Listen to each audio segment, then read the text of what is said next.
Hello' ৰাইজ, চাওক আপোনালোকে কিবা চিন্তা কৰিছে নেকি? মই নাজানো, কিন্তু চৰকাৰ এবাৰ বিজেপি। আপোনালোকে কোনো চিন্তা কৰিব নালাগে, চৰকাৰ বিজেপি হ'ব। আজি 4 তাৰিখ, আজি ফলাফলৰ হিচাপ পত্ৰও হ'ব।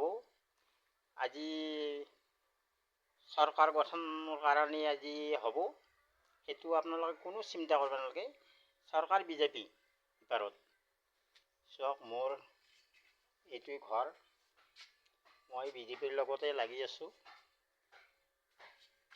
চাওক ৰাইজ, এইটো মই নতুনকৈ বনাইছোঁ। কত তেল খৰচ কৰিছোঁ গাড়ীত মই বিজেপিৰ নামত।